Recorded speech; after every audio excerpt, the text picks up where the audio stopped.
એ જય માતાજી, જય શ્રી કૃષ્ણ. સોલંકી હંસાબેનના જય માતાજી. મને પણ સારું છે ને તમને પણ મજા આવશે. ગરમી ઉનાળાની ધોમ હાલી રહી છે, પણ આજે થોડુંક હવામાન બદલી ગયું છે.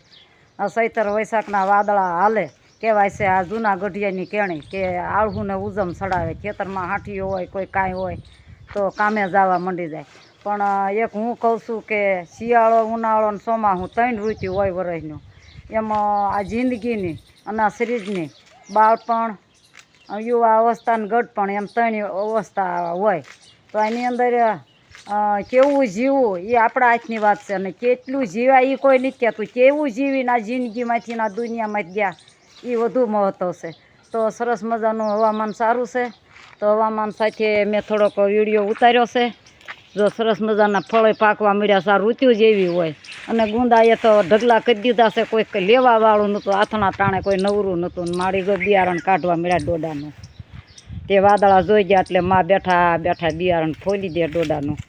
તો એમાં જિંદગીમાં કેવું જીવીને ગયા એ મહત્ત્વનું છે. અને પછી 100 વર્ષ જીવ્યા હોય ને રોજ કિલાઈનું ભાળે અને ઠપકારી દેતા હોય. બીજું તમારે બોલાય નહીં, એ તમારે સમજી જવાનું.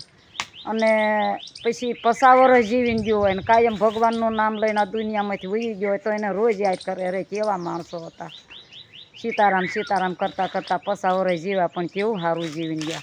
આમ આપણી પાછળ વાતું વાગોતા હોય તો અત્યારે મારા ચેનલને હું અત્યારે પૂરી કરી અને ઘર તરફ જઈ રહેશો ને પહેલાં એને જો એક ભૂલી ગઈ, રેશન કાર્ડની દુકાને લાયનમાં રહી અને બધો માલ સામાન જે આપ્યો હતો એ ઘર ભેગો કર્યો ને આ સાસને મોડું થઈ ગયું. સાસ લેવા આવી સૌ તે સરસ મજાનું હવામાન જોઈને મને એમ થઈ ગયું વાહ ભાઈ વાહ, મોજ.